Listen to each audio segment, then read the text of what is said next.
जी बिस्मिल्लाहिर्रहमानिर्रहीम। हमारे पास second case है। सेकंड केस क्या है कि वो बंदा जिसने बिल ड्रॉ किया, मतलब चीजें सेल की हैं, वो बिल उसको पैसों की जरूरत पड़ती है और वो बैंक से डिस्काउंट करवा देता है और एंड पे बिल ऑनर हो जाता है। Discounted the bill and honoured.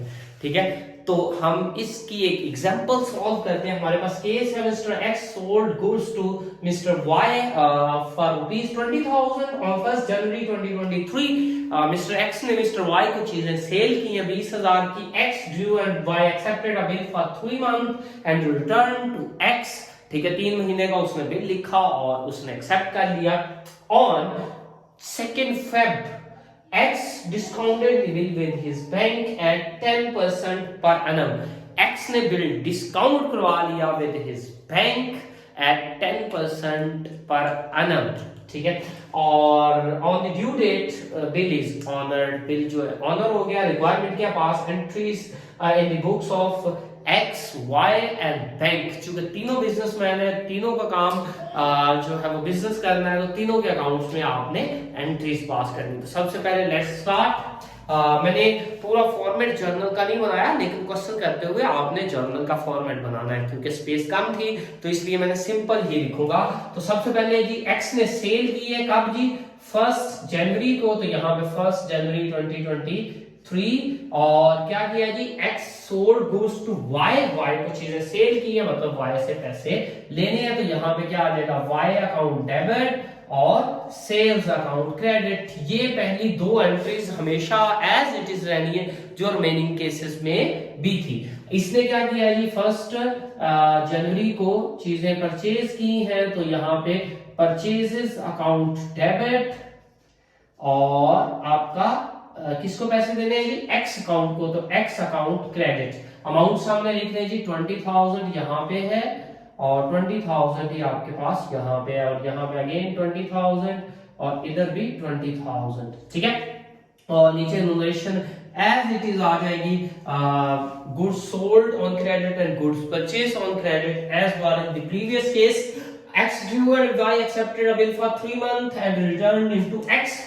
X ने लिखा बिल Y को दिया, Y ने एक्सेप्ट किया और रिटर्न कर दिया X को। तो सेम एंट्री यहाँ पे बिल रिसीवेबल। सेम डेट की बात कर ले तो 1 जनवरी 2023 है। बिल रिसीवेबल डेबिट और जो आपके पास Y अकाउंट है क्रेडिट। Y अकाउंट कितने से जी? ये 20,000 और अगेन यहाँ पे भी 20,000।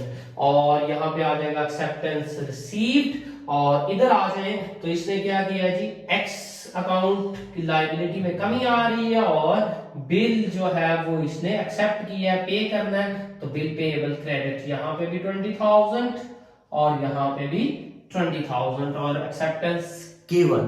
सेम वही दो एंट्रीज हैं जो हमने पिछले केस में की थी, और ये एज इट इज रहेंगी जितने भी केसेस आएंगे।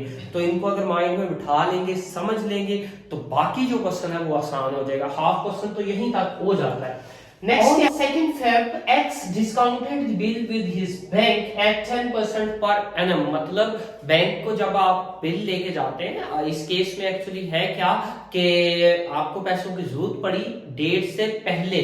आप बैंक के पास गए जी, मुझे लोन चाहिए। बैंक ने कहा जी मैं आपको लोन क्यों दूं? आपने कहा जी मेरे पास ये बिल है जिसकी पेमेंट 2-3 महीने बाद होनी है। तो बैंक कहता है चले मैं बिल ले लेता हूं और पैसे आपको देता हूं, लेकिन उतने पैसे नहीं दूंगा, थोड़े से काट के दूंगा, which is the profit for bank, that is known as discount. ठीक है, वो बैंक के लिए इनकम होगी। ठीक है, तो उसने 10% से आपसे डिस्काउंट करवा लिया। अब इसकी एंट्री क्या पास होनी है और कैसे पास होनी है, इसको थोड़ा सा देख लें। सबसे पहले अगर हम इसमें एंट्री पास करने की कोशिश करें तो ये कब हो रहा है? 2 Feb या 4 Feb आप कंसीडर कर लें, ताकि हमारे लिए कैलकुलेशन जो है वो आसान हो जाए। बिल आपसे जा रहा है तो यहाँ पे बिल रिसीवेबल, तो सिंपल वर्ड में क्या हो गया?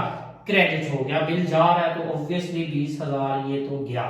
ठीक है, 20,000 का बिल चला गया। अब आपके अकाउंट में पैसे आ रहे हैं, बैंक आपके अकाउंट में नॉर्मली पैसे डालता है, तो वो कैश डेबिट कर ले, या नॉर्मली अच्छी चीज जो होती है वो बैंक अकाउंट डेबिट करे।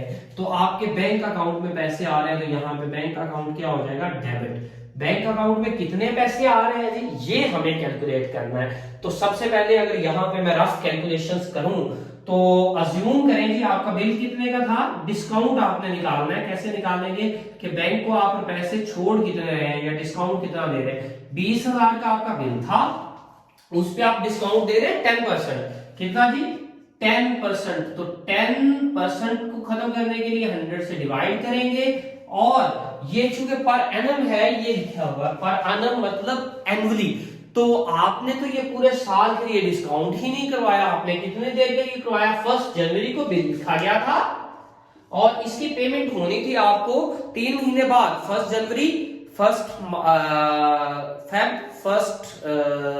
मार्च एंड 1 अप्रैल। 1 अप्रैल में 3 दिन वो एक्स्ट्रा डेज डाल लें, तो इस अबाउट 4 अप्रैल तक आपको पेमेंट होनी थी। आप बैंक के पास लेके गए हैं 2 फेब को, तो 2 फेब से गिने आगे कितने महीने बचते हैं, मार्च, फेब सारा 1 मंथ, मार्च सारा 2 मंथ, तो तकरीबन 2 मंथ के लिए आपने इसको डिस्काउंट करवाया।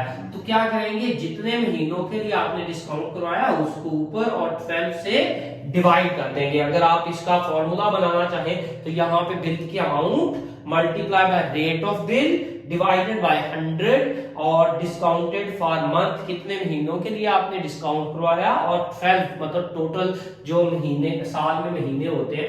ये अगर इसको सॉल्व करें तो it's become I think so 2000 और मल्टीप्लाई बाय 2/12 करें तो ये मेरे ख्याल में 333.33 यानी कि 333 पॉइंट समथिंग आता है। तो अगर आप इसको 333 भी कंसीडर कर लें तो इनफ, ठीक है। तो अब आपके बैंक अकाउंट में पैसे आ रहे हैं, भाई 20,000 का बिल था, ये तो आपने बैंक को दे दिए, तो बाकी कितने बचे, वो बचते हैं 19,667 रुपए, 19,667 ये आपके बैंक अकाउंट में आ रहे हैं। और बाकी आपने क्या किया, डिस्काउंट दे दिया, तो डिस्काउंट भी यहाँ पे क्या हो जाएगा, आपका एक्सपेंस है, तो ये क्या हो जाएगा, डेबिट हो जाएगा। इसको राउंड ऑफ कर लेंगे तो यही वैल्यू बनती है, ठीक है। 20,000 का आपका बिल चला गया, बिल रिसीवेबल क्रेडिट हो गया, और उसकी जगह पे आपके बैंक में पैसे आ गया 19,667 रुपए और 333 आपने डिस्काउंट दे दिया। इस ट्रांजैक्शन का इस बंदे से कोई लिंक नहीं है, बैंक से लिंक है। बैंक के पास आया क्या है जी, बिल आया, तो यहाँ पे बिल रिसीवेबल बैंक क्या कर देगा, डेबिट। कितने का बिल आया, कितने पैसे बिल से मिलेंगे, 20,000, और आपने अली के अकाउंट एक्स के अकाउंट में पैसे ऐड किए हैं, तो मतलब आपकी लायबिलिटी इंक्रीज होगी। अकाउंट में ऐड करेंगे तो ऑब्वियसली नाम क्रेडिट करेंगे, अगर कैश देंगे तो कैश क्रेडिट करेंगे। बेहतर यही है कि आपके अकाउंट में चूंकि उसने ऐड किए हैं तो एक्स अकाउंट जो है वो क्या हो जाएगा, क्रेडिट हो जाएगा। कितने पैसे दिए, यहाँ पे देखें 19,667 रुपए, और आपको कुछ प्रॉफिट हुआ, मतलब आपने 20,000 की चीज दी है, बिल एक तरह की चीज कंसीडर कर लें, और आपने उसके पैसे दिए 19,667, तो मतलब आपको कुछ पैसे बचे, that is known as discount received. तो यहाँ पे आपका डिस्काउंट आ जाएगा कितना जी, 333। नीचे नोरेशन चूंकि हमने पहले पास नहीं की, बिल रिसीव्ड, बिल